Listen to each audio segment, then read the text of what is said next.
Halo teman-teman, kita kembali membahas kisi-kisi materi SKB untuk bidan D4 atau profesi.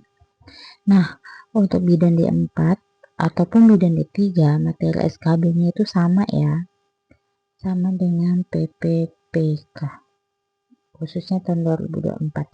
Jadi kita perlu mempelajarinya satu kali saja, oke? Untuk yang perlu kalian tahu, sebelumnya kan kita udah bahas mengenai bidan terampil.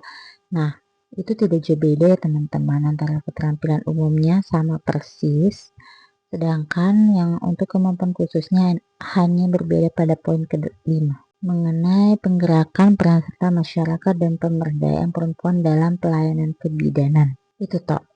Jadi kita bisa pelajari semua ya yang terkait keterampilan umum khusus itu sama-sama antara D3 dan D4. Jadi nanti di penjelasan soal itu lebih saya samakan soalnya karena sebenarnya tidak jauh berbeda pembahasannya. Hanya saja nantinya di ujian itu perbedaan D3 dan D4 itu dalam soal itu ada pada tingkat dalaman analisisnya.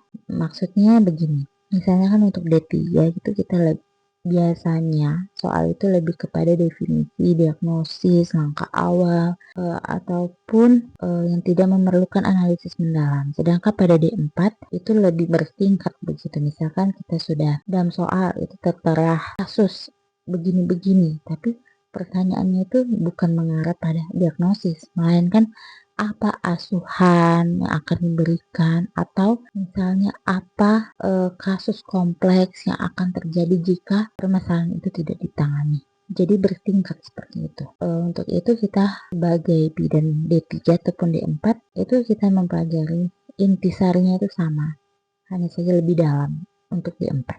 Jadi nggak usah bingung. Di sini untuk etik legal dan asuhan dasar praktik klinik kebidanan. Etik legal itu ya ada 3 poin ini yang paling banyak ditemui dalam soal. Dan sesuai FR. Nah itu ada 3 mengenai pengambilan keputusan etis, kemudian aspek legal dalam praktik kebidanan, dan keselamatan pasien. Untuk tahun ini sepertinya pada keselamatan pasien itu kita harus pelajari secara umum ya. Maksudnya bukan hanya kebidanan, tapi juga secara lingkup yang lebih luas. Misalnya materi itu juga ada di keperawatan, ada di kedokteran, itu ada gitu.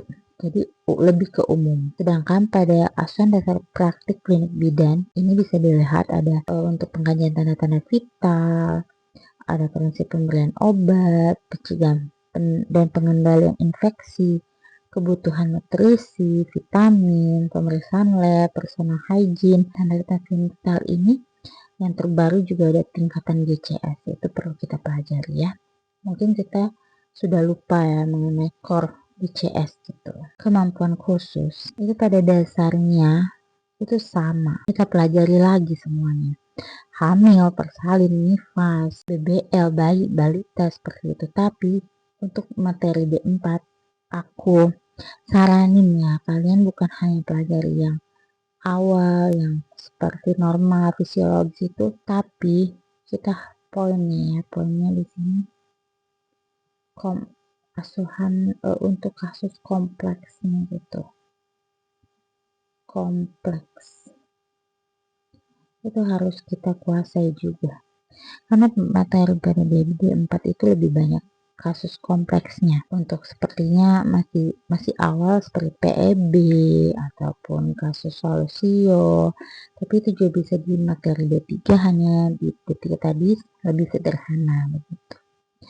Nah untuk asuhan bayi baru lahir, bayi dan balita ini juga beragam ya, maksudnya di sini lebih kurangnya sama dengan D3, tapi mungkin gini, mungkin ketika pertanyaan untuk bidan D3 itu apa yang misalnya tentang KPSP gitu ya, skornya berapa, tapi kalau untuk lebih mendalam atau pertanyaan analisis selanjutnya sepertinya apa yang harus dilakukan jika bayi dinilai dengan skor KPSP 7 seperti itu. Kemudian juga yang poin ketiga mengenai reproduksi.